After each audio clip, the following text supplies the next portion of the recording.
The wind carried the smell of antiseptic and death through the emergency room doors at Mercy Heights Hospital at exactly 11:47 p.m. on a Tuesday night. Sarah Chen stood in the corner of the trauma bay, her capable hands methodically restocking gauze pads into their designated slots.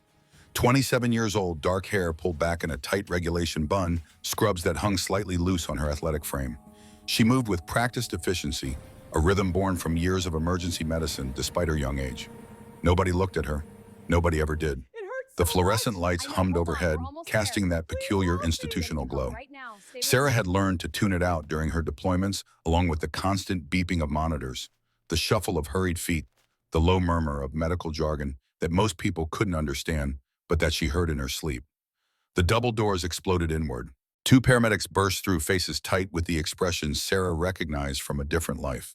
The look that said they'd been trying to save someone and weren't sure they'd succeed. Between them on a gurney moving too fast lay a young woman who couldn't have been more than 22. Sarah's hand stopped moving. The gauze pad remained suspended for just a moment before she set it down with perfect control and turned her full attention to the incoming casualty. The patient wore what was left of civilian clothes, jeans, tank top, both soaked dark red. Sarah's trained eye cataloged everything instantly: multiple entry wounds, high velocity, scattered grouping. The woman's face was pale lips showing that bluish tint that meant hypoxia meant time running out. GSW to the chest, abdomen, and right thigh, the lead paramedic said, voice rushed but professional. Lost her twice in the ambulance. Got her back both times, but she's circling the drain. BP 70/40 and dropping. Dr. Michael Torres stepped forward. 38, experienced 12 years at Mercy Heights. Sarah had watched him work, competent with standard trauma by the book approach. This wasn't standard. Trauma Bay 2, Dr. Torres said, his voice carrying controlled urgency. Let's move. Someone get me a central line kit. Where's the trauma surgeon? The team swarmed the gurney, everyone moving, everyone shouting. Organized chaos that wasn't quite organized enough. Sarah watched from her corner, tracking everything. The way the residents' hands trembled, pulling on gloves. The way the younger nurse fumbled with the IV bag.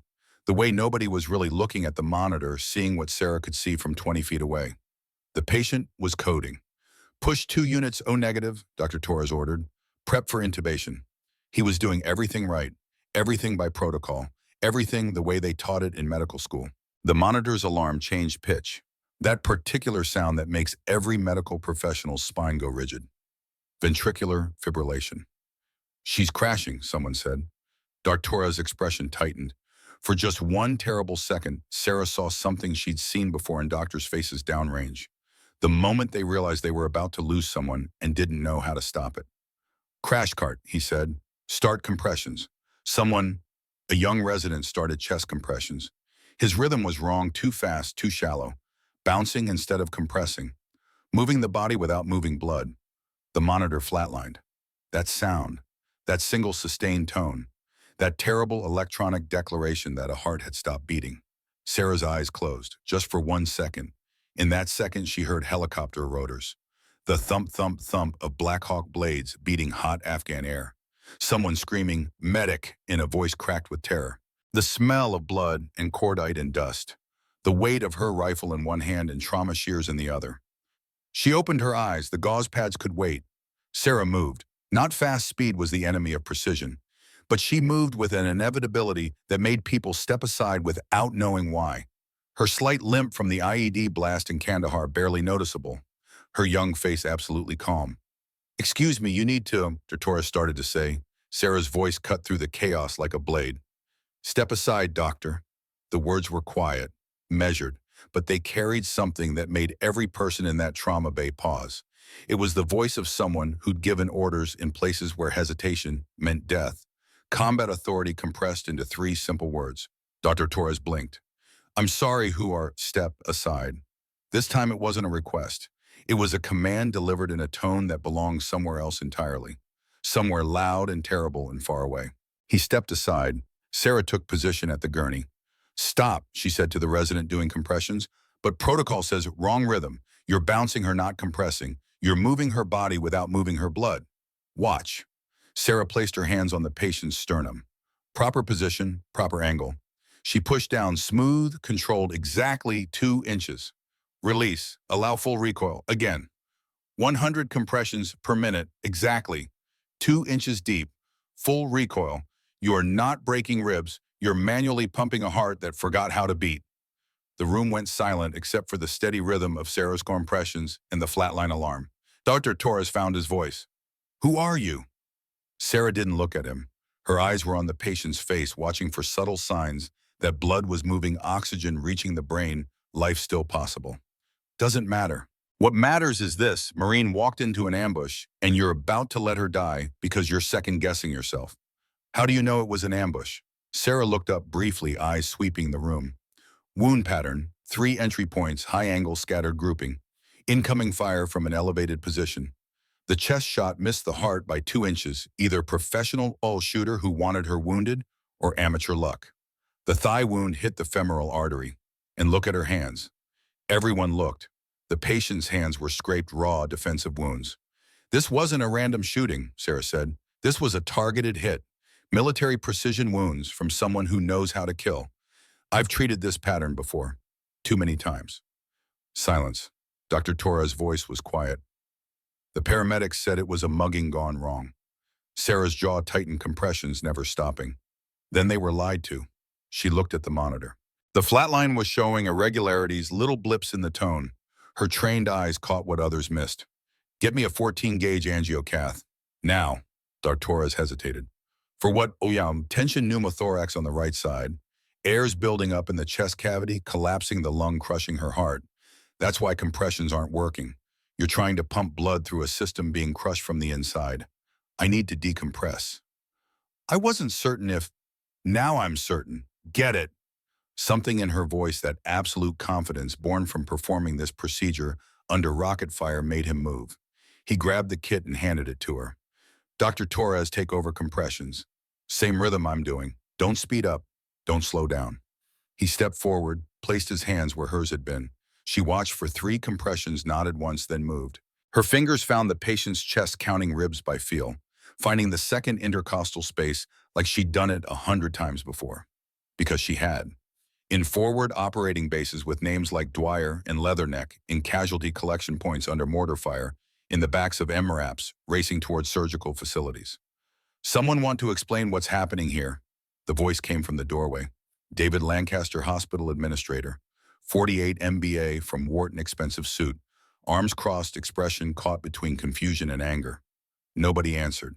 They were watching Sarah's hands. The angiocath slid into the chest cavity with precision that spoke of muscle memory forged in combat. Resistance, then give, then the hiss of escaping air. Pressurized air venting from where it had been crushing the patient's heart and lungs. The monitor changed, not dramatically. Real life was messier than movies, but the flatline started showing more irregularities. Blips became bumps. Bumps became waves. Waves took on the jagged pattern of a heart struggling, fighting its way back. Keep compressions, Sarah said. 30 seconds of steady work. The monitor's alarm changed pitch. Different tone. Electrical activity. Rhythm. A chance. Hold compressions. Dr. Torres stopped. Everyone watched. The rhythm strengthened. Organized. On a heart remembering how to beat. The patient's chest rose. A breath, shallow, weak, but real. Her own breath, her own life clawing back. Blood pressure started climbing. 60 over 30, 70 over 40, 80 over 50. Oxygen saturation crept toward 90%. The patient's eyelids flickered. Someone let out a held breath. Someone else whispered, "Holy shit," like a prayer. Sarah stepped back, stripped off gloves, dropped them in the biohazard bin, and turned toward her corner where the gauze pads waited. "Ms. Chen." Sarah stopped. Turned. "Doctor." Torres stared at her with an expression she'd seen before on young doctors' faces at Bagram, when they'd watched her save someone they'd given up on. "Thank you," he said. "You saved her life." Sarah's face didn't change. "You would have figured it out, doctor." I froze. I second-guessed.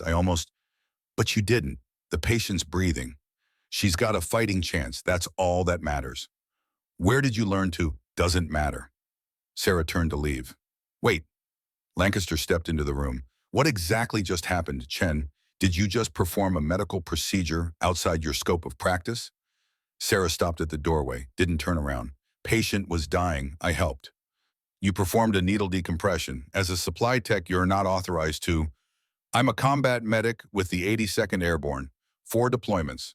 I'm certified in tactical combat, casualty care, advanced trauma, life support, and special operations medical training. I assessed a life-threatening condition and treated it. That's exactly what I'm trained to do. Your current position is supply management, which means now Sarah turned. Her eyes met Lancaster's. For just a moment, something flickered in her expression. Something hard and cold and infinitely dangerous. Something forged in places where weakness meant death. Lancaster took an involuntary half-step backward. The patient's alive, Sarah said quietly. That's all that matters. She walked out of the trauma bay, leaving behind a room full of people who suddenly realized they had no idea who Sarah Chen actually was. Behind her, the young nurse who'd fumbled the IV bag turned to her colleague, an older woman named Margaret. Who is she? The young nurse asked. Margaret watched Sarah's retreating form. That's Sarah Chen, night shift supply coordinator. Been here about 18 months part-time. Always works alone. Never causes trouble. Just does her job and goes home. But what she just did, I know. She moved like, I know. Margaret, who is she really? The older nurse was quiet. Nobody knows. She doesn't talk about her past, doesn't socialize. I asked her once where she served. She said here and there and changed the subject. But she's obviously something other than a supply coordinator. Yeah, we all know that, but whatever she was before, she's made it clear she doesn't want to talk about it. In the trauma bay, Dr. Torres was finishing stabilization of the patient, who everyone now knew as Corporal Maya Rodriguez, 22 years old, United States Marine Corps. Identity confirmed by dog tags found in her pocket. The patient who should have died but didn't because a 27-year-old supply coordinator had skills that nobody could explain, and nobody was quite brave enough to question. Dr. Torres looked down at his hands. They'd been steady during the procedure, but he remembered how close he'd come to giving up, how the flat line had frozen him for just a moment too long, and he remembered the absolute certainty in Sarah Chen's voice, the confidence of someone who'd made life and death decisions so many times they'd become reflex, instinct, the muscle memory of keeping people alive when everything was trying to kill them. He filed his report carefully, documented everything, wrote that the patient had been stabilized with assistance from nursing staff, and left it at that. But he knew, they all knew, they'd witnessed something that didn't fit into protocol manuals. They'd watched someone who was supposed to be a glorified inventory clerk step forward and do something none of the more credentialed staff could do. She'd saved a life, and then walked away like it was nothing. Janem. The sun rose over Mercy Heights at 6:47 a.m. Sarah sat in her car 2015 Honda Civic. Silver reliable, paid off. The air conditioning worked perfectly, and the radio had Bluetooth. Everything about it was practical, sensible, forgettable. Just like she wanted to be. She didn't start the engine yet, just sat there, hands on the steering wheel, staring at nothing. Her phone buzzed. Text message from a number she recognized immediately. Emma Gunny Martinez, 32, former Army platoon sergeant, now working at the VA hospital. They'd served together in Afghanistan. Heard about last night, coffee? Sarah stared at the message. Her thumbs hovered over the keyboard. Finally, 0800, usual place. The usual place was Martha's Diner 6 blocks from the VA. It looked like it hadn't changed since 1952. Cracked vinyl booths, linoleum floors, a waitress named Betty who was at least 80. Sarah pulled into the parking lot at 7:53. Emma's Jeep was already there. Inside, Emma sat in their usual booth, back to the wall facing the door. Sarah slid into the seat across from her, also facing the door, angled so they could both see the entrance. Old habits. Betty appeared with coffee before either spoke. You girls look like you've been through something, she said. Every day's something, Betty, Emma replied with an easy smile. Betty humphed and walked away, leaving the pot. Emma looked at Sarah, really looked. The way combat veterans look at each other, seeing things civilians miss. You look tired. Sarah wrapped her hands around the coffee mug. Didn't sleep. Heard you had an exciting night. How'd you hear? Marine you saved. Corporal Maya Rodriguez. Word travels fast in the community. Sarah didn't respond. She looked out the window at morning traffic. Normal people, normal lives. It was nothing, she finally said. Sarah, girl, I've known you for 6 years. I was there in Wardak when you performed field surgery under sniper fire. I've watched you save more lives than most doctors will see in a career. So when you tell me last night was nothing, we both know that's bullshit. Sarah's jaw tightened. Emma leaned forward. When are you going to stop hiding? I'm not hiding, I'm working. You're working as a supply coordinator in a hospital that treats you like you're entry level. They've got you counting bandages. You, the woman who trained combat medics. The woman who has more trauma experience than their entire ER staff combined. The war's over, I'm out. Time to move on. Or, Emma said carefully, you're burying yourself in a storage room until you forget who you are. I didn't forget. I know, that's what worries them. Who's them, hospital administration? Lancaster specifically. My friend in HR says they're looking for reasons to push you out. Too intense, they say. Doesn't fit the team culture. Makes the other staff uncomfortable. I do my job. You do everyone's job. That's the problem. You make them look bad just by existing. Sarah drank her coffee. Black, no sugar. So what do you want me to do? Emma march into Lancaster's office and tell him I was a combat medic for the 82nd Airborne, that I have more field experience than their trauma surgeons, that I could run their ER better than anyone they've got. Yes. And you think that would change anything? Emma was quiet. Then no, probably not, but at least you'd be fighting instead of fading. Sarah's phone buzzed. Unknown number. Some instinct made her answer. Chen? The voice was military. Official. Female. Staff Sergeant Sarah Chen. Sarah's spine went rigid. Nobody had called her Staff Sergeant in 18 months. I'm out, ma'am. I'm aware this is Colonel Patricia Hayes, Joint Special Operations Command. We have a situation concerning Corporal Maya Rodriguez, the Marine you saved last night. Sarah's grip tightened on the phone. What about her? What I'm about to tell you is classified. Corporal Rodriguez was not the victim of a random shooting. She was part of a classified operation that was compromised. We believe someone inside deliberately burned the mission, and 30 minutes ago someone attempted to kill Corporal Rodriguez in her hospital room. Sarah's blood went cold. Is she always alive? Barely. We moved her to a secure location.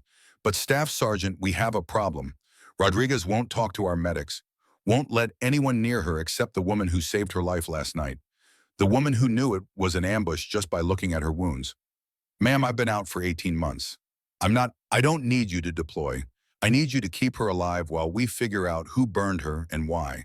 Off the books, completely deniable. Sarah looked out at the normal people living normal lives. The life she'd been trying to build. When do I start? Hayes gave her an address, a time, instructions to come alone. Sarah hung up, set the phone down carefully. Emma was watching. That was JSOC. Yeah. They pulling you back. Not officially. But Sarah stood, pulled out her wallet, left a 20 for coffee that cost $6. But nothing, I've got somewhere to be. Emma stood too. Sarah, whatever this is, you don't have to do it alone. It's not your fight. Sister, I've been in your fights since Kandahar, so don't tell me it's not my fight when your fights became my fights a long time ago. Sarah looked at her. Emma had the same intensity she'd had at 26, the same steel in her eyes. I'll call you, Sarah said, if I need you. That's not good enough. It's going to have to be. Sarah walked out. Emma watched her go, then pulled out her phone and made a call.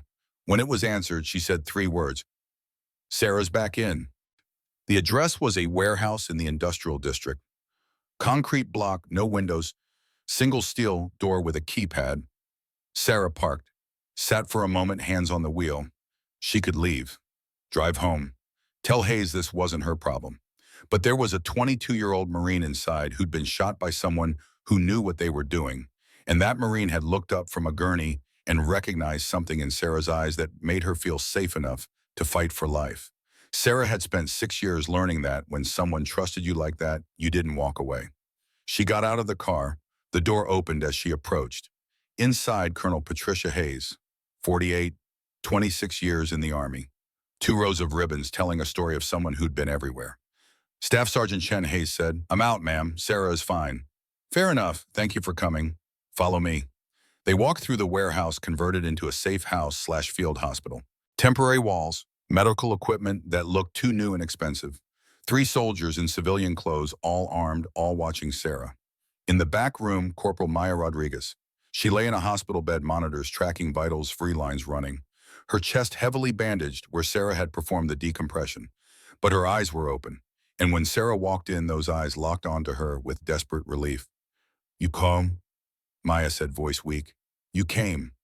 Sarah approached slowly, medical training, engaging automatically. Skin color improved. Breathing steady. The kid was recovering. How are you feeling, Corporal? Like I got shot 3 times, but alive. Because of you. Sarah checked the monitors. Blood pressure stable. Heart rate normal. Oxygen saturation 97%. You're doing well. Good work by whoever patched you up after stabilization. Colonel Hayes brought in a team, but I couldn't let them. Maya's voice broke. Sarah looked at her. Really looked. The kid was terrified, not of physical pain, the fear that came from trusting the wrong person and nearly dying. You're safe here, Sarah said. Am I? They tried to kill me in the hospital while I was unconscious. Someone put something in my IV. I woke up feeling wrong, like my body was shutting down. I hit the call button. They ran. The nurse found a syringe. What was in it? Hayes answered from the doorway. Succinylcholine, paralytic, stops all muscle function, including breathing, leaves almost no trace. If Rodriguez hadn't woken up exactly when she did, she'd have stopped breathing and it would have looked like complications from her injuries. Sarah's jaw tightened. Military training, inside knowledge, someone who knew exactly where she was. Exactly, Hayes said, which brings us to why you're here. Hayes gestured for Sarah to follow her to a makeshift office folding table with a laptop and sat phone. Coffee, Hayes offered. I'm good, ma'am. Hayes poured herself a cup. How much do you know about defense contracting? Enough to know it's where the real money is. Understated but accurate. Hayes set down her cup. Corporal Rodriguez wasn't the victim of random violence. She was a courier, transporting documents from a whistleblower inside Sentinel Defense Systems. Third largest defense contractor in the country. Public face, yes. Reality is, they're a criminal organization with a government contract. 15 years of defrauding the Department of Defense. Phantom shipments, substandard materials. Bribes, we're talking $2 billion minimum. Sarah's expression didn't change, but her eyes sharpened. $2 billion. Rodriguez was carrying hard evidence. Emails, financials, manifests. Everything needed to prove systematic fraud going back to 2008. If this reaches the right people, 40 to 50 individuals go to prison. Senators, Pentagon officials, corporate executives. And Rodriguez is the witness. Correct. The documents exist in multiple locations, but without Rodriguez's testimony connecting the documents to the crimes, any lawyer tears the case apart. She's the human link that makes the evidence admissible. Sarah looked back toward Maya's room. She's 22 years old. I know. Probably joined right out of high school, wanted to serve. Now she's got a target on her back from people with unlimited resources. Exactly. So why me, Colonel? You've got access to every security asset in the military. Hayes was quiet for a moment. Because I don't know who I can trust. Whoever tried to kill Rodriguez had inside information. They knew her location, her security level. They walked in and out without alarms. That's someone with access to military systems. You think someone in your command is compromised. I think someone with high-level clearance accessed operational details. JSOC itself might be compromised, so I can't use official channels, can't use military protection, can't trust anyone who might report back. Hayes looked directly at Sarah. But I can trust a combat medic who saved a Marine's life because it was the right thing to do, who has no connections to current operations and doesn't care about politics or money. You don't know me that well, ma'am. I know your file. 82nd Airborne, 4 deployments, Afghanistan, Somalia, every classified operation since 2016 that needed medical support, your name appears. You're one of the best combat medics the Army ever produced. Sarah said nothing. I also know, Hayes continued, that you took early separation at 26 and immediately started working as a supply coordinator, making minimum wage. That tells me you're not doing this for money. You need to keep your hands in the work. People like you don't retire, they just find new ways to serve. People like me burn out, ma'am, get tired, need normal lives. Is that what happened last night? Did you burn out when you saved Rodriguez after an entire ER team was failing? Silence. Hayes pressed forward. Here's what I'm asking. Keep Rodriguez alive for 72 hours. 3 days while I work backdoor channels to set up secure testimony. No official capacity, just you, Rodriguez, in a safe location. Can you do that? Sarah looked at her hands. Young hands, but already scarred. Hands that had held rifles and scalpels, sometimes simultaneously. What happens after 72 hours? Rodriguez testifies. Federal prosecutors take custody. Witness protection. The case goes forward. Justice gets served. And the people who want her dead will have missed their window. Once the testimony is recorded and distributed, killing her becomes pointless. Sarah nodded slowly. I need to understand what happened during the shooting. Complete picture. Whatever you need. And Colonel, if someone comes for her again, I'm not calling for backup. I'm handling it. Hayes studied Sarah's face. Whatever she saw made her nod. Understood. There's equipment in the back. Take what you need. Sarah returned to Maya's room. The kid was awake, watching the door like she expected attackers any second. Corporal, I need you to tell me exactly what happened. Everything, start to finish. Maya took a slow breath. It was supposed to be simple. Meet a contact in a parking garage downtown. The contact was Jennifer Walsh, early 40s, worked in procurement at Sentinel Defense. She'd been feeding information to military intelligence for 6 months. What happened? I got there early, standard procedure. That's when I noticed things were off. The garage was too empty, no security cameras visible when the brief showed 3. And while she was by her car, but her posture was wrong, terrified. Sarah listened, monitoring Maya's vitals automatically. Heart rate elevated but stable. The kid had training. I approached slowly, Maya continued, called her name. She turned and I saw pure terror. She mouthed, run. Then the shooting started. From where? Above. Second level. 3 shooters minimum, professional, coordinated, suppressed weapons. They weren't shooting to scare. They were shooting to kill. But you survived, 3 hits out of 40 rounds.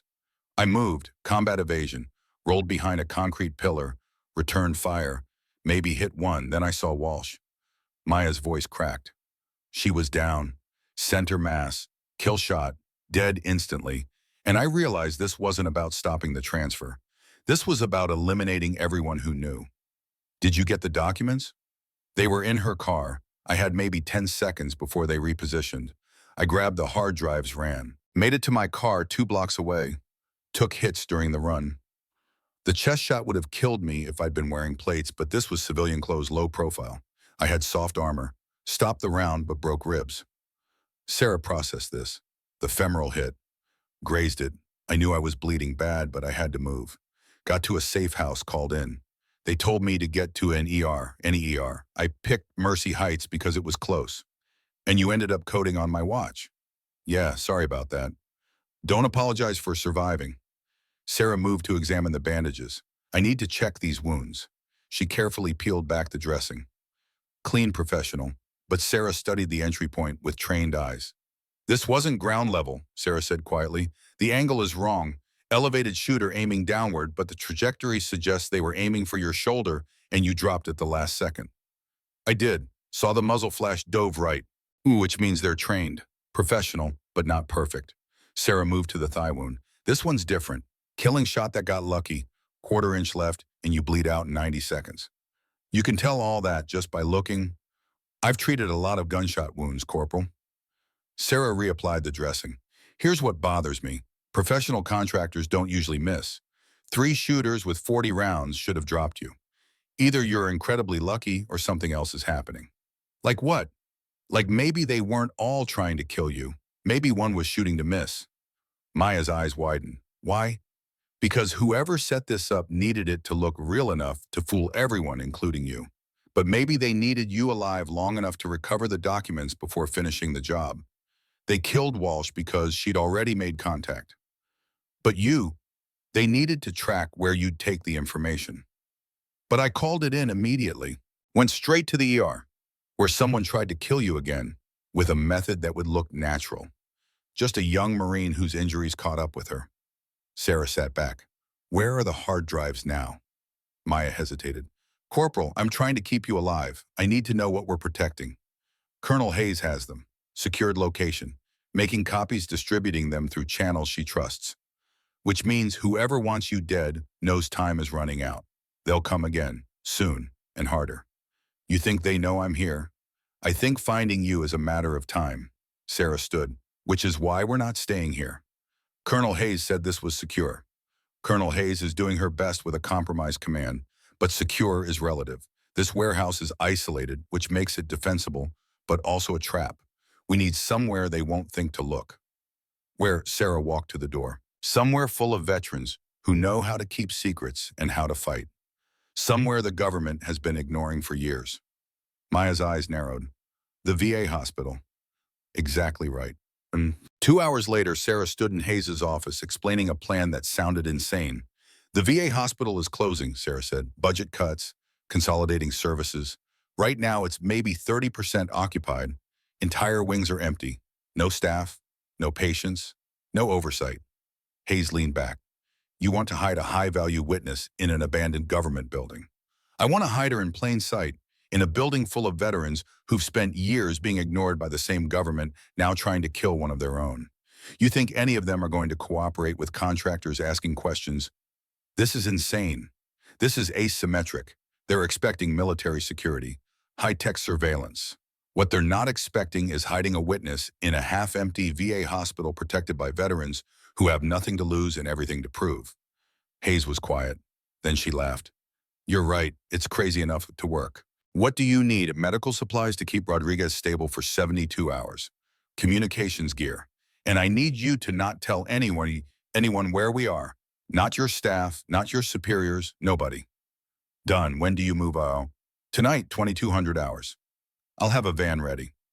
One more thing, Colonel. Sarah's voice dropped. I need access to Rodriguez's mission files. Everything. Who knew about the operation? Who had access? Who benefits if this never surfaces?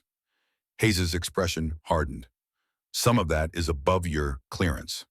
I don't have clearance anymore. I'm a civilian, which means I'm deniable. You can claim I acted alone, stole information, went rogue. Whatever you need. But if someone's coming after Rodriguez, I need to know who I'm fighting. Long silence.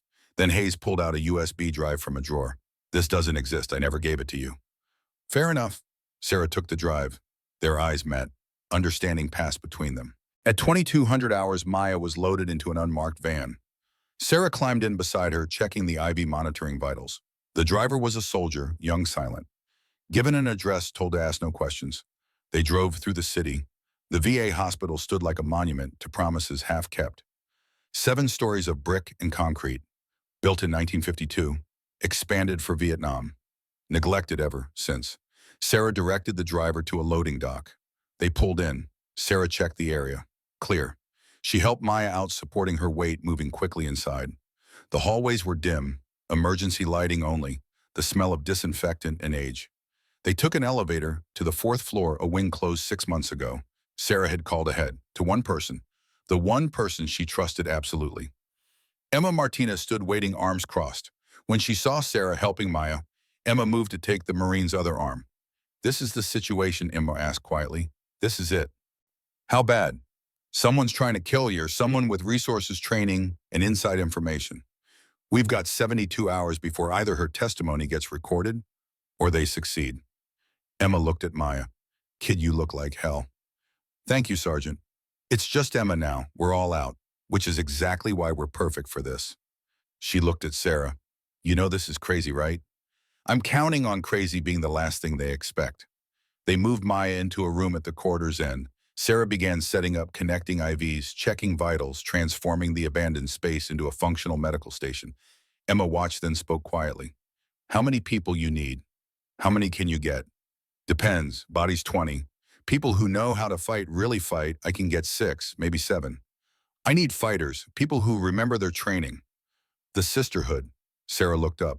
What? That's what we call ourselves. 6 of us. All veterans. All combat deployments. We meet every week, remind each other, we're not crazy.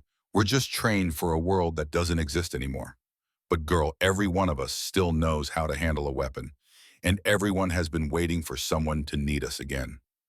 I can't ask you to. You're not asking. I'm volunteering. And when I tell the others, they'll volunteer too. Because this is what we do. Someone needs protecting. We stand the line. Doesn't matter that we're out.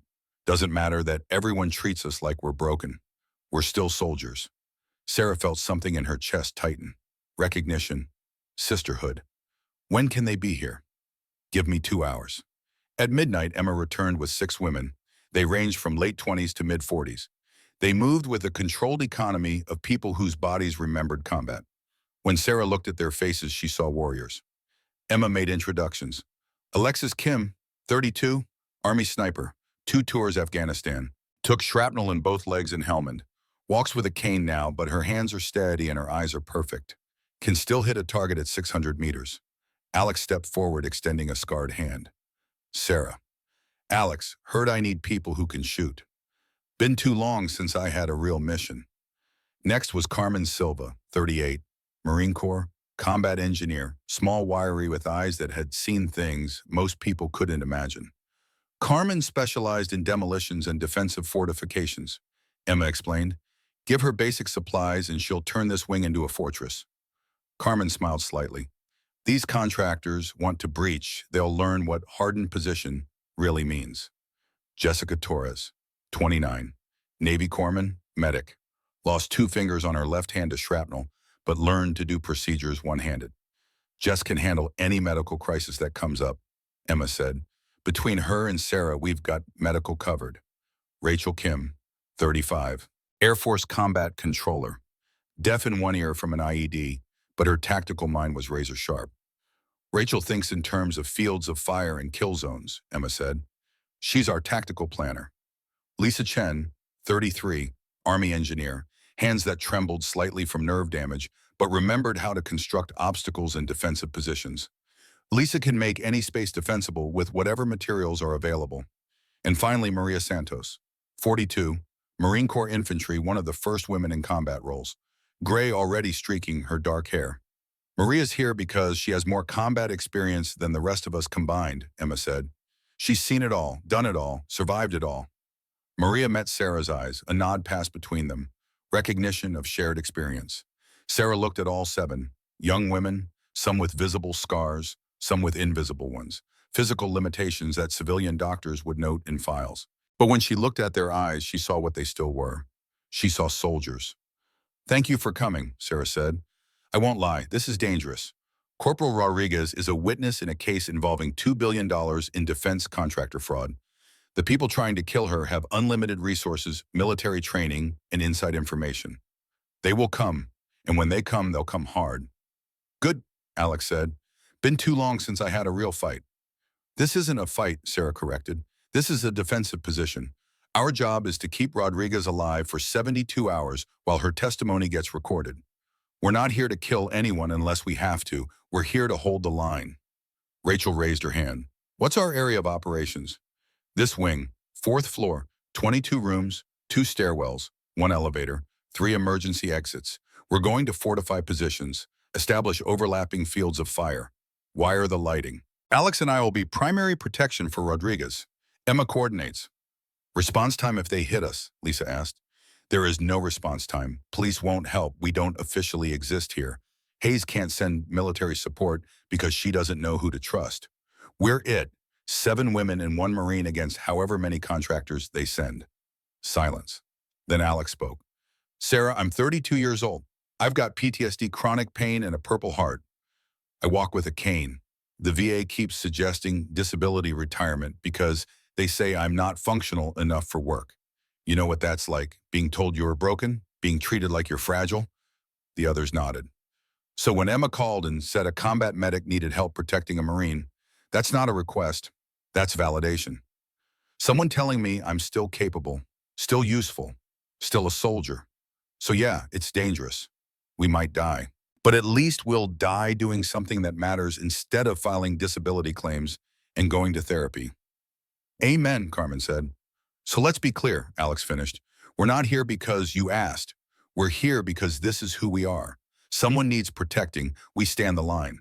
Doesn't matter what the civilians think of us, we're still warriors.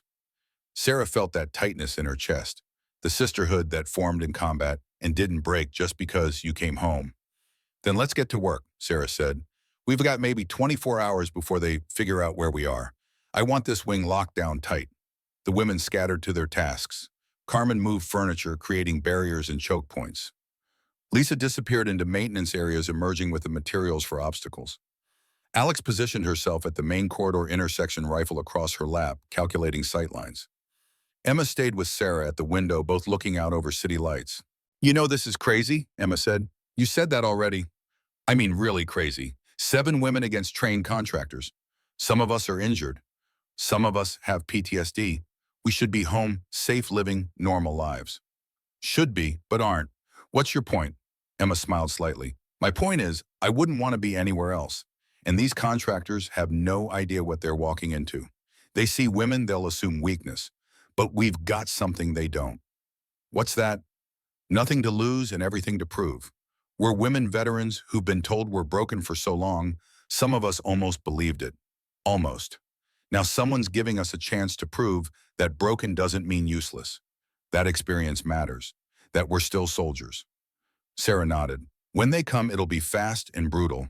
They won't negotiate. They'll breach, hard eliminate resistance, execute Rodriguez. That's their plan. So what's ours? Make them regret it. Make them pay for every inch. Make them realize that attacking 7 women veterans isn't an easy mission. It's a last stand, and last stands become legends. Emma nodded. There's the 82nd Airborne mindset. Let's show these contractors what real soldiers look like. At 0300 hours, preparations were complete. The 4th floor had been transformed into a defensive position. Carmen had created barriers that funneled attackers through narrow corridors where they'd be exposed to crossfire. Lisa had wired improvised flashbang devices. Alex had established 3 firing positions with clear sight lines. Rachel had mapped every angle, every field of fire, every defensive layer. Sarah stood in Maya's room checking vitals. Stable. Improving. Sarah, Maya said quietly, I heard you talking. 7 women protecting me. That's not enough. When they come, Sarah interrupted. They'll be expecting military security, armed guards. What they won't be expecting is 7 combat veterans who've forgotten more about fighting than their contractors ever learned, who've been in situations where being outnumbered was normal, who've survived things that would break most people. But you're, Maya stopped. Women, veterans, some of us injured. You can say it, it's all true.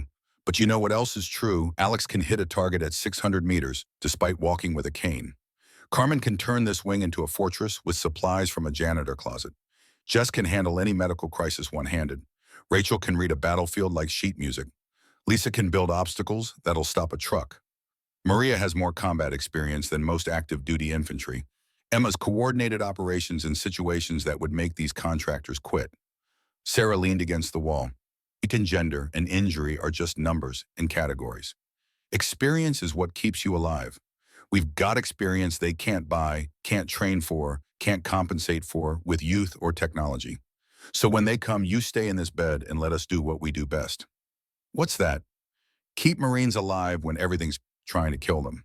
It's what I've been doing since I was 21. No reason to stop now.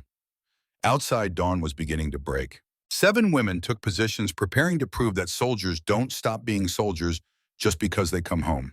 And somewhere across town in an office representing billions in defense contracts, General Victor Stone was receiving a phone call.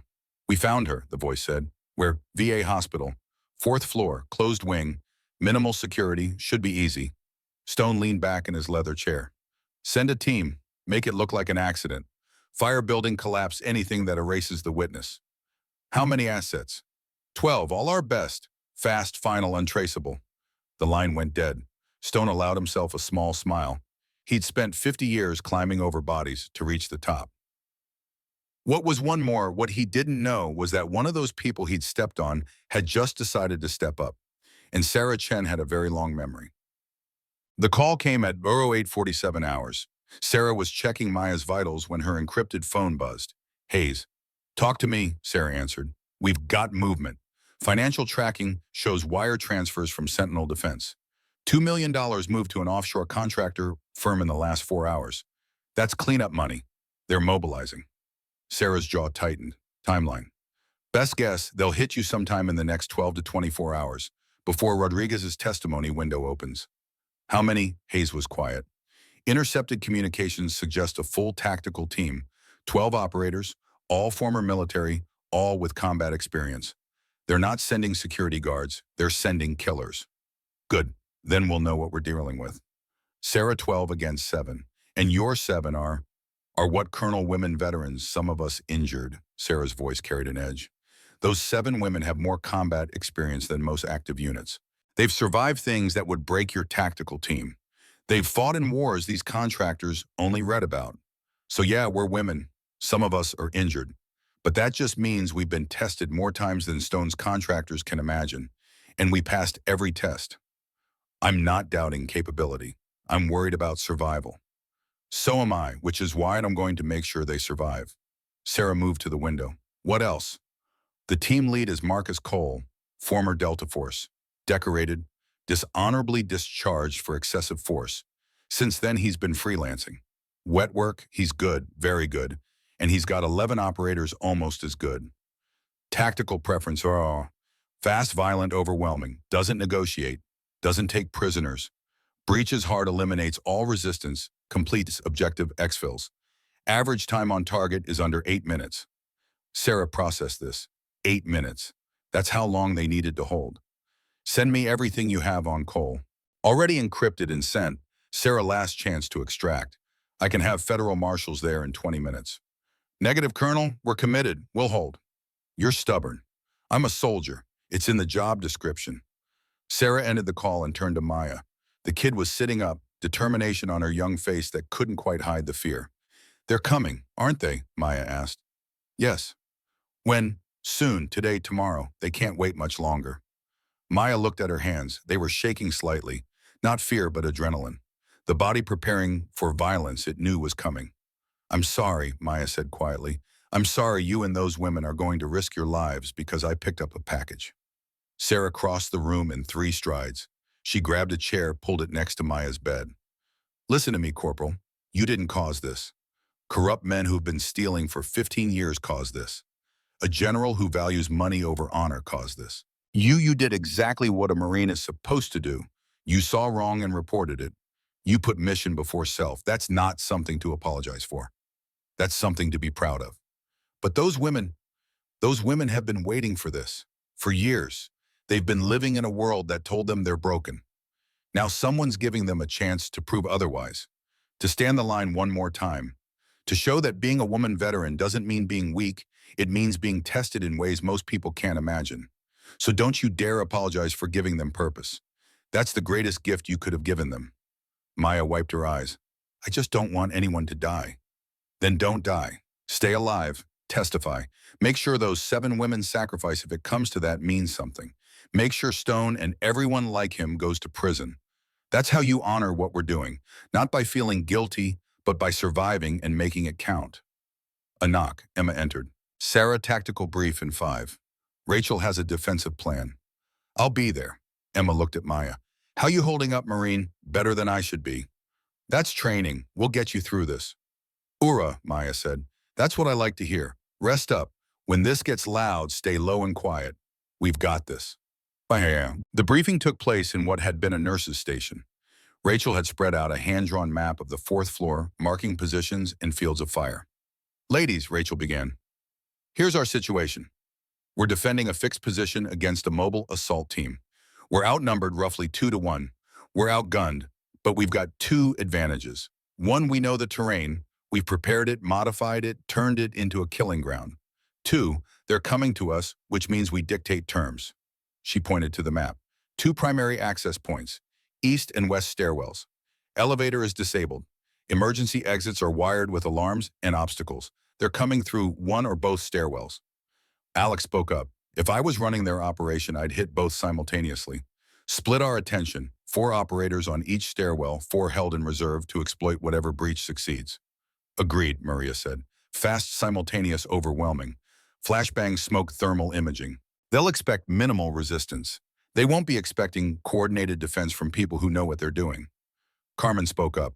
I've fortified both entrances. Furniture, medical equipment, anything heavy. It'll slow them, force them to clear obstacles under fire. Won't stop them, but it'll cost time and expose them. Firing positions, Sarah asked. Rachel pointed. Alex is at the central junction. Her position has clear sight lines to both entrances. Maximum range 50 meters, well within her capability even with her injury. Carmen is mobile, no fixed position. When they breach, she kills lights and uses mobility as advantage. Lisa's at the east stairwell with her devices. Maria's at the west. Rachel and Jess are floating, reinforcing wherever pressure's heaviest. Emma's with Sarah, protecting Rodriguez as primary objective. Fallback positions. 3 layers. First breach, we fall back to secondary line here. Rachel indicated a position halfway down the corridor. That's where we'll hurt them most. Narrow corridor, limited maneuverability, overlapping fields of fire. They'll have to come in column, and columns are vulnerable. If that fails, we fall back to tertiary line here, just outside Rodriguez's room. Final stand position. We hold that no matter what. Silence as they absorb the plan. Professional exactly what should come from women who'd spent careers learning how to fight.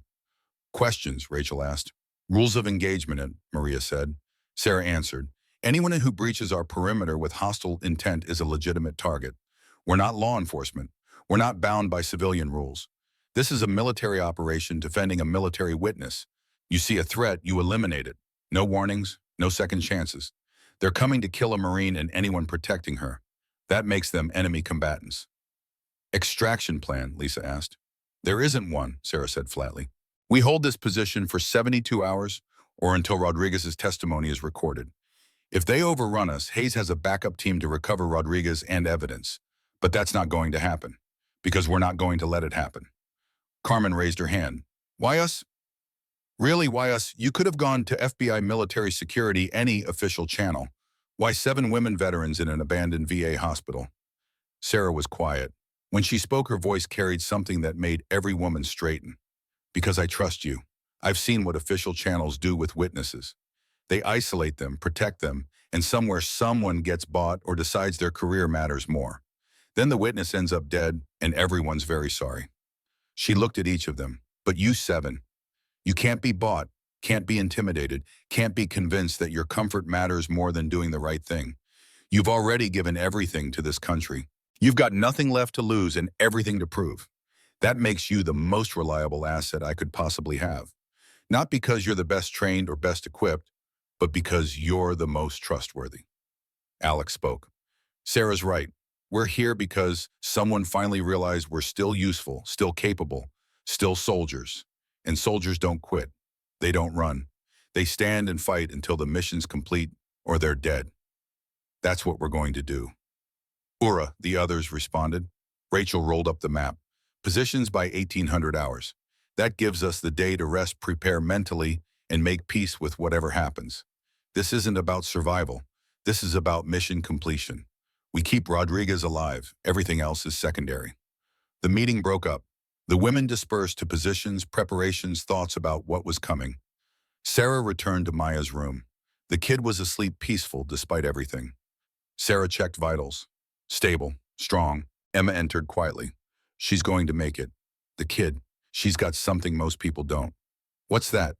She's got 7 women warriors willing to die for her. That's the best protection in the world. Sarah nodded. How are the women? Scared, determined, ready, good combination. Fear keeps you alert. Determination keeps you fighting. Being ready means when the moment comes, training takes over. Are you scared? Emma was quiet. Terrified, but not of dying. I made peace with that in Wardak. No, I'm scared of failing. Scared of letting that kid down. Letting you down. Scared we'll try our hardest and it won't be enough. It'll be enough. How do you know? Because I've seen you fight. I've seen all of them fight. Maybe not recently, but I've seen what they're capable of when pushed. And Stone's contractors? They're good, well-trained, professional. But they've never faced people like us. People who've been tested in ways they can't imagine. People who've survived things that should have broken them and came out stronger. Sarah turned to Emma. When they breach, they're expecting security guards. Maybe local police. What they're going to find is 7 combat veterans who remember exactly how to fight and exactly what they're fighting for. That's not a fair fight. That's an ambush. We're going to teach them the most important lesson. What's that? Never underestimate women in a profession where most people break. The sun climbed higher. Afternoon faded toward evening. The women took positions, checked weapons, and waited. Sarah sat by the window watching the parking lot. Her phone showed 1647 hours. If Hayes's intelligence was accurate, maybe 6 hours, maybe less. Her mind drifted to Afghanistan, to Wardak province, to the ambush where her team had been hit because bad intelligence sent them into a kill zone. 3 soldiers died that day. Sarah had tried to save them all, working under fire, doing everything right, but sometimes everything right wasn't enough. She'd carried that weight for 6 years, the faces of the soldiers she couldn't save, the certainty that better intelligence, better planning, better leadership could have prevented their deaths. Until now. Until a 22-year-old Marine needed protecting from people who thought women veterans were easy targets. until Sarah had a chance to prove that the skills she'd learned in Blood and Fire still mattered. Her phone buzzed. Hayes. They're moving. Intercepted communications confirm a team departed 40 minutes ago. They'll be in your area within 2 hours. Sarah, last chance. Negative, Colonel. We're committed. We'll hold. I know what you're thinking. I know what happened in Wardak. But don't let the past cloud your judgment. Those women with you, they're trusting you. I know exactly what they're trusting me to do, and I'm going to do it. Not because I'm trying to make up for Wardak, because this is the right thing to do. There's a difference. Revenge is about the past. Justice is about the future. I'm not trying to change what happened. I'm trying to make sure it doesn't happen again. That kid lives. Stone faces consequences. Those 7 women know their choice meant something. That's mission completion. Hayes was quiet. Good hunting, Staff Sergeant. And Sarah, if anyone can pull this off, it's you and those warriors. We'll see in a few hours. Sarah ended the call and stood. Time to brief the women. Time for final preparations. She walked down the corridor. The sisterhood is in position, Alex at the junction rifle ready, eyes scanning. Carmen in shadows practically invisible. Lisa at the east stairwell surrounded by her devices. Maria at the west, checking her weapon with professional precision. Rachel and Jess moved between positions, making final adjustments. Emma stood with Sarah, both looking at what they'd built. It's a good defense, Emma said. If they come the way we think, we'll make them pay. And if they're smarter, then we adapt. That's what we do. The enemy gets a vote in how the battle goes, but we get a vote in how it ends. Sarah nodded. Gather everyone. I want to say something before this starts. 5 minutes later, they all 7 stood in the corridor outside Maya's room. Young faces, some scarred, some carrying invisible wounds, but their eyes were sharp, alert, ready. Sarah looked at each of them. Ladies, Sarah began, in about 90 minutes, 12 men are going to breach this floor intending to kill Corporal Rodriguez and anyone protecting her. They're professionals. They're trained. They're equipped with the best gear. They expect an easy mission. In and out in 8 minutes. She paused. They're wrong, Alex spoke up. Damn right they're wrong. What they don't know, Sarah continued, is that they're not walking into a hospital floor. They're walking into a kill zone prepared by 7 women who've forgotten more about combat than their contractors learned. They're walking into a defensive position held by soldiers who remember what it means to hold the line. Carmen grinned. They're going to have a very bad night. Here's what I need you to remember, Sarah said. We're not here to win. We're here to hold. We hold for 72 hours or until Rodriguez's testimony is recorded. That's the mission. Everything else, every shot fired, every position defended, every second we keep them from Rodriguez is in service of that mission.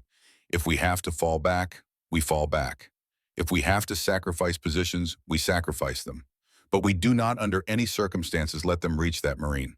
Clear, clear, they responded. One more thing. When this is over, when Rodriguez is safe and Stone is in custody, and the story gets told, people are going to ask why 7 women veterans volunteered to stand against trained killers. They're going to ask if we were crazy or suicidal or just didn't know better. Sarah's eyes moved from face to face. Tell them the truth. Tell them we did it because someone needed help and we were capable of providing it. Tell them we did it because being a woman veteran doesn't mean being broken. It means being tested in ways most people can't imagine. Tell them we did it because experience matters more than gender or age or injury. And tell them that the most dangerous thing in the world isn't a trained operator with the best equipment. It's a woman veteran who knows exactly what she's capable of and has decided her life is worth spending on something that matters. Silence held. Then Alex spoke, voice rough with emotion. I've been waiting years for someone to need me like this again. To prove I'm not just damaged goods waiting for disability checks. This is the best day I've had since I got out. So thank you, Sarah. Thank you for giving me this. Thank you for being here. Wouldn't be anywhere else. The others nodded. Agreements unspoken but absolute. They'd chosen this, chosen to stand the line, chosen to be warriors one more time. Emma checked her watch. Sun's going down. They'll hit us in darkness. Night vision, thermal imaging, all the high-tech toys. Which will turn against them, Sarah said, looking at Carmen. Lighting rig ready. Perfect. I can kill power to any section independently. They've got night vision, great. That makes them blind when I hit them with sudden light changes. Lisa, devices are positioned at choke points. They breach, they'll get disoriented. Not lethal, just enough to slow them and make them easier targets. Maria, West stairwell is mine. They come through that door, they'll regret it. Rachel and Jess, we float. Wherever the pressure's heaviest, that's where we'll be, Rachel said. Alex, the sniper patted her rifle. I've got 200 rounds in sight lines to both stairwells. They show themselves, they go down. Emma, you're with me on Rodriguez. We're the last line. If they get past everyone else, we hold the room. No matter what. No matter what, Emma confirmed. Sarah pulled out her phone. 18:23 hours. Sunset in 15 minutes. Full darkness in 45 fun. Positions? Sarah ordered quietly. This is it. The warriors dispersed. Alex moved to her junction. Carmen faded into shadows near lighting controls. Lisa took position at the east stairwell, Maria at the west. Rachel and Jess moved to their floating positions. Emma followed Sarah back to Maya's room. Inside, the kid was awake, sitting up, determined despite the fear. They're coming, Maya said, not a question. Yes. How long, boy? Maybe an hour. When it starts, you stay in this bed. You don't move. You don't look. You just stay alive. That's your only job. Understood. Sarah, I'm a Marine. You should be right where you are, recovering and letting more experienced soldiers do what they do best. That's not cowardice, Corporal. That's tactical sense. You're wounded. You're the primary objective. The best thing you can do is stay out of the way and let us work. Maya swallowed hard. Will you survive? Sarah didn't answer immediately. She checked the IV-monitored vitals. Medical routine. Comforting. Honestly, I don't know, but we're better prepared than they expect. We're more experienced than they imagine, and we're more motivated than they can understand. That gives us a fighting chance. Sometimes that's all you need. Emma positioned herself by the door, checking her rifle sidearms, spare magazines. You know, Emma said quietly, when I woke up this morning, I thought it was going to be another boring day. Now I'm about to get in a firefight with defense contractors. Life's funny. You could leave, Sarah said. Could, won't, same as you. Same as me. The sun disappeared. Darkness fell across the city, across the hospital, across the fourth floor where 7 women warriors waited. Sarah's phone buzzed. Text from Hayes. They're 15 minutes out. 12 signatures in 2 vehicles, commercial panel vans. They'll park close, breach fast. God be with you all. Sarah showed the text to Emma, then sent a group message. 15 minutes, weapons tight until they breach. Remember your training. Trust your instincts. Make every shot count. Responses came back. Alex, Roger. Carmen. Ready. Lisa. Position secure. Maria, bring them on. Rachel, holding. Jess, set. 7 women, 1 Marine, 12 trained killers inbound. The odds weren't good, but then again, the odds had never been good. Not in Afghanistan, not in Iraq. Not in any of the places where these warriors had fought and bled and somehow survived.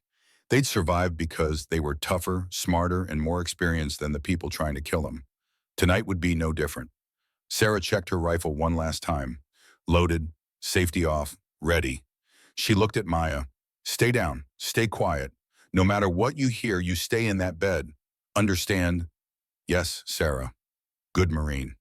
The minutes ticked by. Silent. Tense. The quiet before the storm that every combat veteran recognizes. Then in the distance, the sound of vehicles.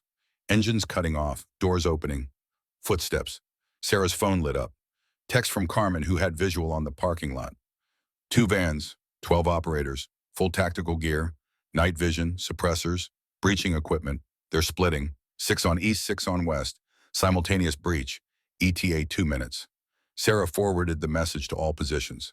Then she stood beside Emma, both facing the door, weapons ready, and waited for the thunder. The thunder came at 2043 hours. No warning, just the sharp crack of breaching charges on both stairwell doors, followed by the pop hiss of flashbang grenades. But the grenades went off in stairwells, not on the floor. Carmen's barriers had worked. The contractors had to clear obstacles before entering, and that delay cost them surprise. Alex's voice came through their radios, calm and professional. Contact east stairwell. 3 targets visible. Engaging. The crack of her rifle. Once. Twice. 3 times. Methodical. Professional. East team taking casualties, Alex reported. 2 down, 1 wounded. They're falling back to regroup. West stairwell. Maria's voice. 4 operators breaching. Engaging now. More gunfire. The distinctive bark of Maria's rifle mixed with suppressed weapons returning fire. 1 down, Maria reported. 3 advancing. They've got body armor. Center mass shots aren't stopping them, switching to headshots. Sarah listened, processing an information, calculating angles, predicting movement. Next to her, Emma held position, covering the door. Carmen's voice, killing lights in 3, 2, 1. The corridor outside plunged into darkness, followed immediately by shouts from the contractors. Night vision is useless in complete dark, Carmen said, grim satisfaction in her voice. And I don't need it, engaging targets of opportunity. More gunfire, the sound of men stumbling in darkness. Rachel's voice, East team regrouping. They're bringing up breaching equipment. Looks like they're going to blow through our barriers. Negative, Lisa's voice. Let them try, I've got a surprise. 30 seconds, then a massive explosion from the east stairwell. Lisa's improvised device had detonated. East stairwell is compromised, Lisa reported, but so is their advance. Multiple casualties. The explosion collapsed part of the barrier here. We've got a breach point. Falling back to secondary line, Rachel said, Jess with me. Alex, can you cover the affirmative? I've got the angle. Sarah heard organized movement, the sisterhood executing their fallback exactly as planned. Then Maria's voice strained. West team is pushing hard. They've breached the first barrier. I'm falling back to secondary position. Carmen, can you support? Sarah asked. Already moving. These guys don't know I'm here. They're about to find out. More gunfire. Closer now. The contractors were advancing. East team is through the breach, Alex reported. 4 operators moving in column, taking shots now.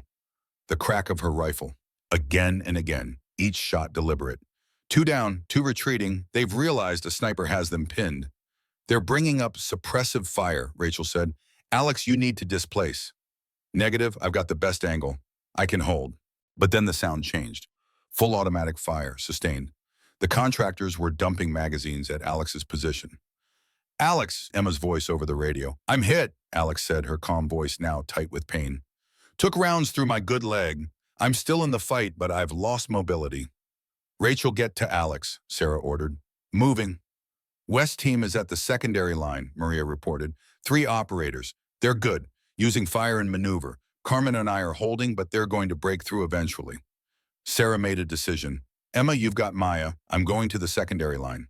Sarah, you're supposed to be last line. And I will be. But if West team breaks through, there won't be the last line. Hold this room. Nobody gets past you. Sarah. But Sarah was already moving rifle up, advancing toward the gunfire. She'd spent 6 years running toward gunfire instead of away from it.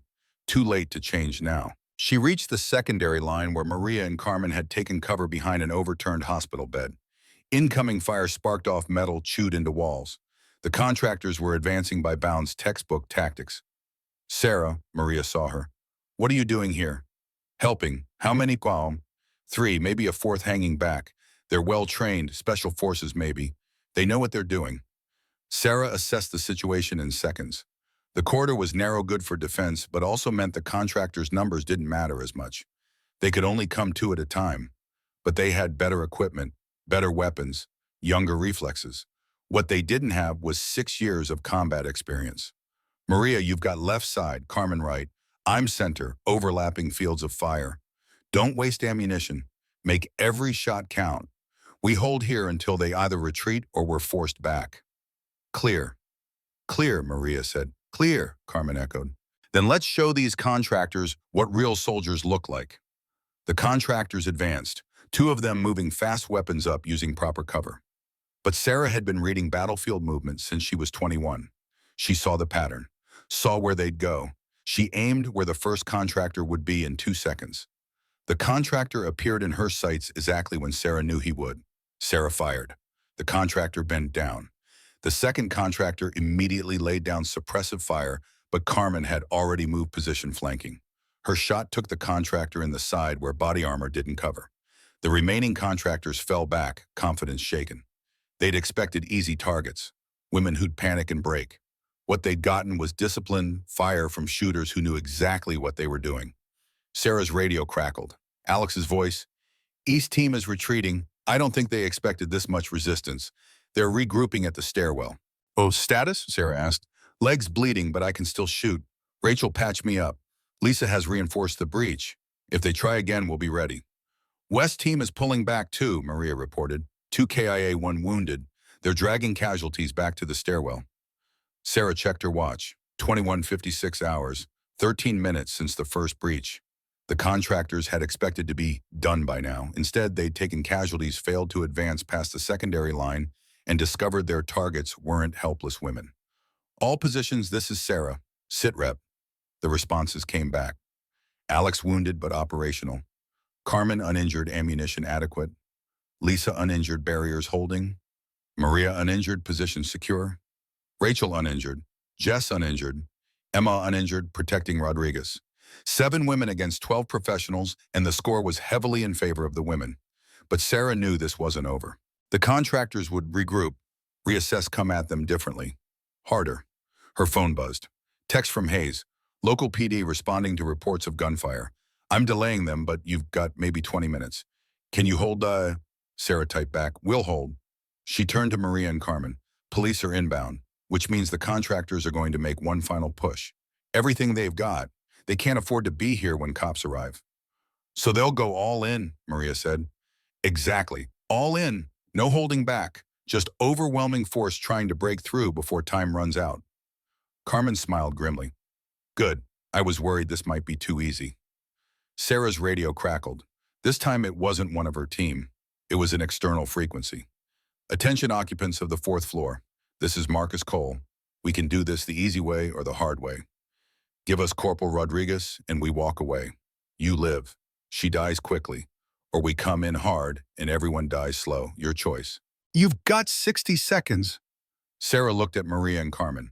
Both had expressions that said, not happening. Sarah keyed her radio. Cole, this is Sarah Chen, former 82nd Airborne Combat Medic, current guardian of Corporal Rodriguez. Here's my counteroffer. Turn around, walk away, and maybe you live long enough to realize you made a huge mistake coming after one of my Marines. Silence. Then Cole's voice colder. 82nd Airborne. That explains why you're better than expected. But it doesn't change the math.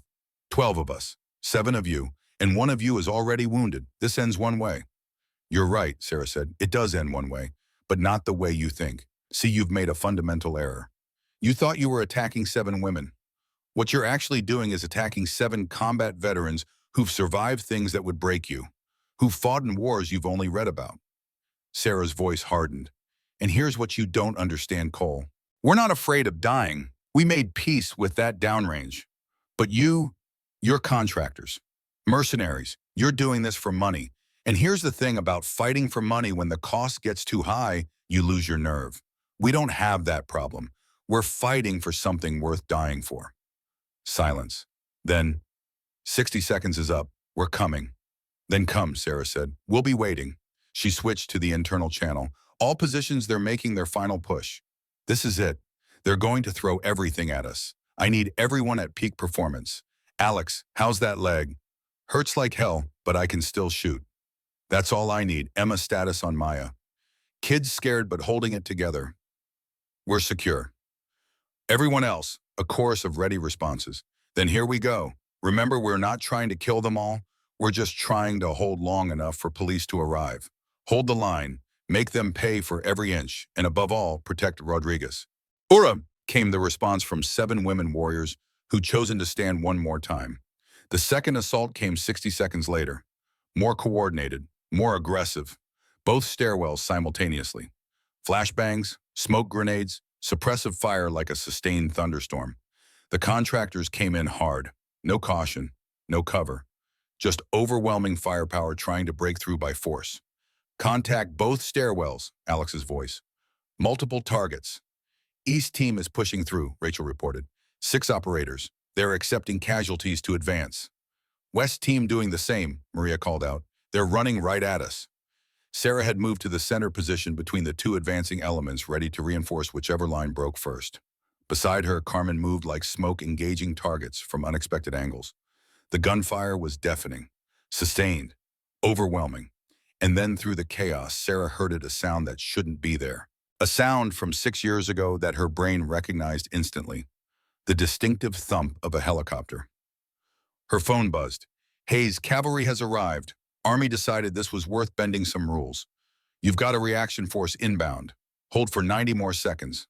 90 seconds. An eternity in combat, but also nothing. All positions, Sarah's voice cut through the gunfire. Reinforcements inbound, 90 seconds, hold the line.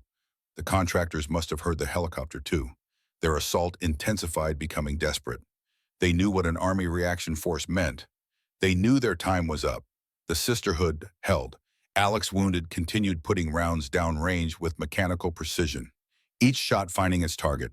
Carmen, moving through smoke and darkness like a ghost, appeared and disappeared, her rifle barking, contractors falling. Lisa, her improvised devices expended, picked up a fallen contractor's weapon and used it against them. Maria, position compromised, fell back to Sarah's location, the two combat veterans working together with seamless coordination. Rachel and Jess held the east line through determination and fields of fire that made advancement suicidal. And Emma, last line of defense, stood at Maya's door with her rifle up, ready to kill anyone who got past the others. The helicopter sound grew louder, closer. 30 seconds, Hayes' voice. The contractors' assault faltered. They could hear it too, could hear their time running out. Cole's voice over the radio, all elements, extract, repeat, extract now. The contractors broke and ran, not organized retreat, a rout. Panic overtaking training as they realized they'd lost, failed, and needed to get out before Army arrived. They're retreating, Rachel called. Both stairwells. Let them go, Sarah ordered. Don't pursue. Lock down the floor and tend to wounded. The sound of running feet fading down stairwells. Vehicle engines starting. Tires squealing. And then the beautiful sound of soldiers fast roping onto the hospital roof. Sarah lowered her rifle, took a breath. The first calm breath in what felt like hours but had been less than 20 minutes. Her radio crackled. Hayes, Sarah, you still with us? Still here, Colonel. Casualties. Alex took a round through the leg. Everyone else is shaken but operational. Rodriguez is secure. You actually did it. 7 women held off a 12-man contractor team. We're soldiers, Colonel. It's what we do. Stay put. The reaction force will secure the scene and extract Rodriguez. Medical is standing by for Alex. Roger that. Sarah walked down the corridor, checking on her warriors. Rachel and Jess were already reinforcing barriers, preparing for a follow-up that wouldn't come. Maria was performing first aid on Alex, who was arguing she was fine despite the blood. Carmen was sitting against a wall, looking years younger than her 38. Lisa was cataloging ammunition and casualties. And Emma stood at Maya's door, rifle still up, still protecting, unable to stand down until officially relieved. Sarah entered Maya's room. The kid was sitting up in bed, eyes wide.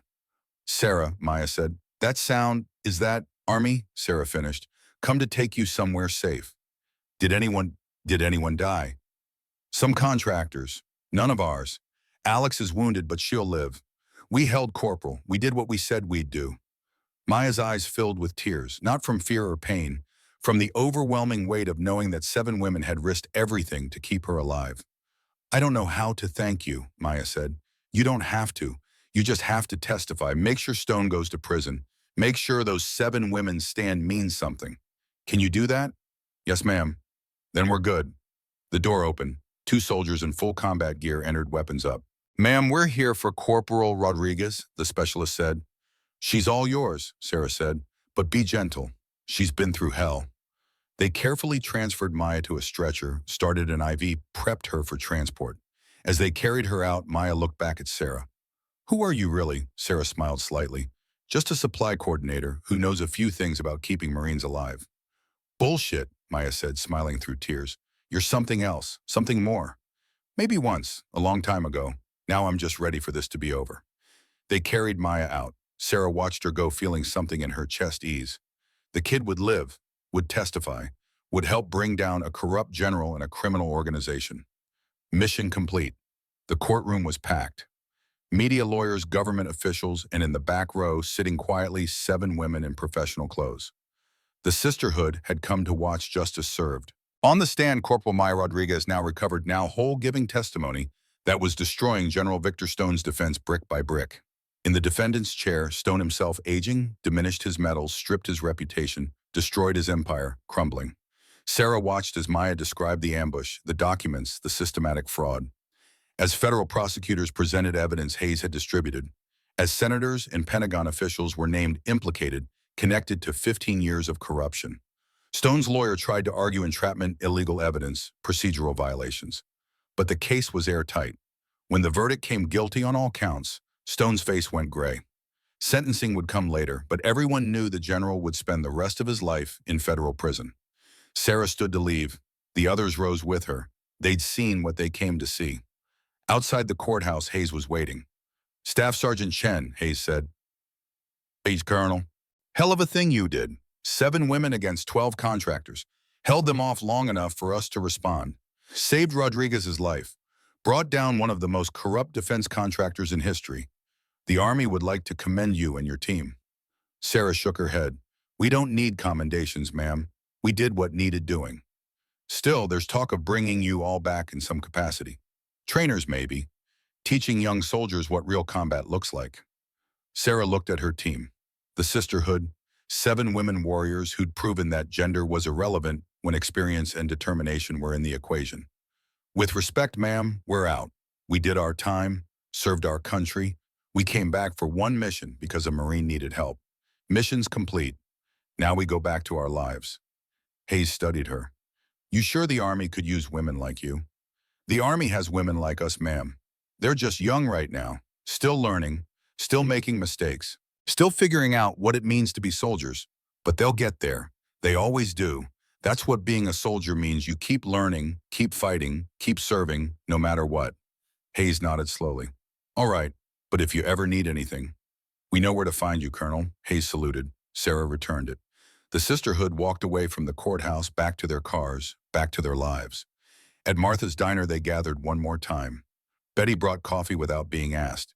She knew these 7 by now, knew they'd done something important, even if they'd never talk about it. So Emma said, what now? Alex laughed, adjusting her cane. Back to physical therapy appointments, probably. Back to my apartment, Carmen said. My plants are probably dead. I've got nieces to visit, Lisa added. And I've got a job interview, Rachel said.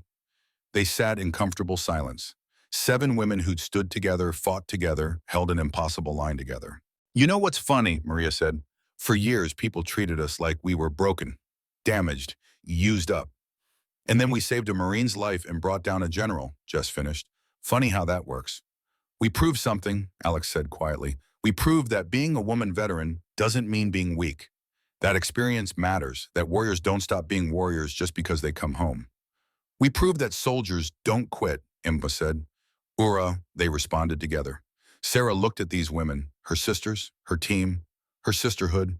They'd come together for one mission, stood against overwhelming odds, and won, not because they were men or young or equipped with the best gear, but because they were soldiers who remembered what that word meant. Same time next week, Sarah asked. Wouldn't miss it, Alex said. I'll be here, Carmen added. One by one, they all agreed. Same time, same place, same booth. Because that's what soldiers did. They stood together, in combat and in peace, young and old, active and out. Once a soldier, always a soldier. The sisterhood finished their coffee, paid Betty, and went their separate ways. Back to lives that looked ordinary on the outside, but carried the weight of something extraordinary on the inside. And in a hospital across town, Sarah returned to her shift, back to coordinating supplies, back to being efficient and professional, back to being the supply coordinator nobody noticed. But she noticed them, noticed the young doctors and nurses, noticed when they made mistakes, noticed when they needed help, and sometimes when the situation demanded it, when a life hung in the balance and nobody else knew what to do, she stepped forward. Not as Sarah Chen supply coordinator, but as Staff Sergeant Chen, 82nd Airborne Combat Medic, keeper of dying soldiers, holder of lines warrior who'd never really separated because warriors like her never do. They just wait for the next time someone needs them.